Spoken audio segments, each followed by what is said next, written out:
If you're having small group and whole class discussions with your students, then a question that's probably come up for you is how do you assess classroom discussions in ways that are both fair to your students while being manageable for you? That's a real challenge, and we're going to talk about that in this video.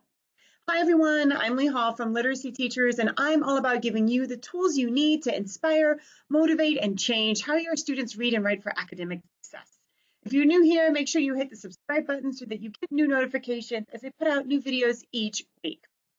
So we're going to be talking about how do you assess classroom discussions in ways that are fair for your students and manageable for you.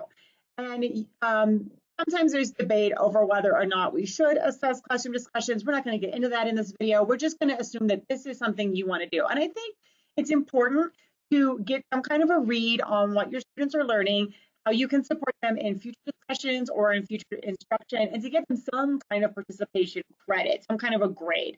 On the other hand, you don't want to go so far that you've got this long list of things to assess so that it becomes, uncontrollable for you to manage. And it just seems like for students that they're being assessed on every little thing. We want to find a balance. There are several ways that you can do this, and these can all be modified to fit your situation, your learning goals, your objectives for your students in the context that you're assessing them in. So the first thing that I'm going to suggest is that, at the end of a discussion, it could be small group, could be whole class, however it is, I would give students a set of questions to answer. Okay, so some very generic things here. And honestly, I like these generic examples I'm going to give you. You can tweak them to make them more specific. That's fine. But my suggestions as a starting point are things like, what did you learn from today's discussion? What did you find confusing about our discussion? What questions would you like us to discuss next time? And I like this for a few reasons, okay? So first, what did you learn? Students can say any number of things, right? If you have a specific objective you want them to address, what did you learn about? And just change the question. What did you learn about the American Revolution from today's discussion? Okay, you can focus them, right? I like having things about what did you find confusing? And I want students to know that if they're confused about things, they're not supposed to come to class, have a discussion on a reading, for example, and be an expert on it. It's normal to be confused and to have questions. So tell me about that. That's not a bad thing. That's not a bad reflection on you as a teacher or them as a learner. It's just a normal thing. And in order for you to do your job better, then you have to know where they're getting confused. So you might change that. You could have them say, identify, up to 3 things. Now, you might have students that are like, I don't really think I'm confused about anything. I feel like I understood everything pretty well. That's fine. Don't force somebody to say they're confused about something just for the sake of coming up with something. If you really don't think you're confused about anything, then say that, and that's okay. When I ask students questions like that, I don't typically make that public. I just ask the question, what did you find confusing? And normally a student will wave me over and say, I feel like I understood everything. I don't really have anything to say here. And then I just tell that student, that's okay. Just, write a sentence that says, I didn't find anything confusing. And then I know that you thought about it and you don't have anything to put there, and that's fine.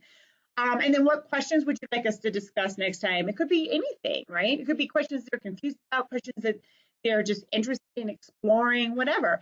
And, I would tell students, right, I'm going to give you X number of points for answering these questions, okay? And I would also tell them, this is what I expect a quality answer to look like, right? What did you learn from today's discussion about, the American Revolution? If you just write, we beat the British, that's not very substantive, right? And I'm going to reserve the right to not give you full credit for that, right? So what does a substantive response look like? It's probably about a paragraph for some of these, right?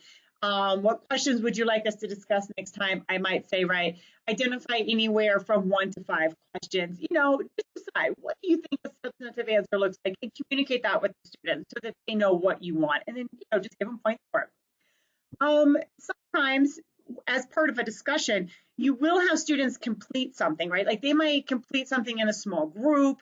I'm not talking about just a brainstorm or random notes, but if they have prepared something to present to a group, then having them turn it in might be, good enough. Students might have done something at home on their own to bring to the discussion to be able to share. Having them turn that in might be good enough. So sometimes you're going to have things that students produced before, during, or after the discussion, either individually with a partner or in a group. And you may not need to ask them any, additional questions, just have them turn in that work, and that would be fine. One thing that I tend to do is I give students points because they were present. I don't get into, did you participate 5 times or anything like that. I'm just like, if you were here during this time in class, then you get 50 points or whatever it is that you decide, okay? Just because you were here and you were present. Sometimes you will have more to say about particular topics than others, and I recognize that there's going to be this flow in terms of how much you participate. So I don't get down into the nitty gritty of what your participation looks like in order to earn so many points.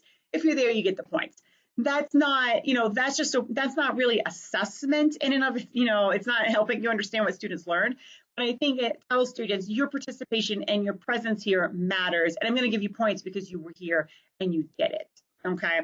At least, at the very least, you showed up and you listened, okay? And for some students, that's the starting point, and we have to recognize that. So I do think about working in points, just really being there and being present. And then the other thing is, this doesn't get at learning, it gets more at participation.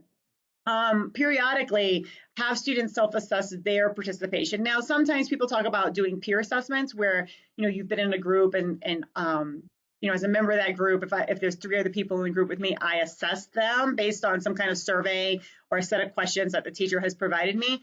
I don't tend to do that. I mean, it's not that it's not valuable. It's just that there are some group dynamics where, and adolescents will tend to privilege their friends over people that aren't their friends. And, I don't always trust those reviews.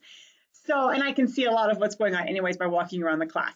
What I find more productive is giving students a self-assessment where they say, here's my strengths, here's what I think I bring to the discussion, here are some goals I can set for myself in terms of how I participate. Maybe I talk too much, maybe I need to listen more, maybe I need to talk more, maybe I need to talk differently, maybe I need to be using more evidence from the text in my discussion, whatever you want to put in there, right?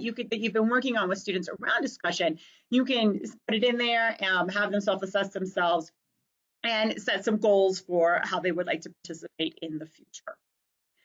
All right, so thanks for watching, and don't forget to subscribe so you can catch all of my videos. And while you're at it, talk to me. What is working for you in terms of how you assess students' discussions? What are you finding works? What are you struggling with? What are your questions? Talk about it. Let me help you. And let me know how I can support you in your journey to be the literacy teacher that you want to be.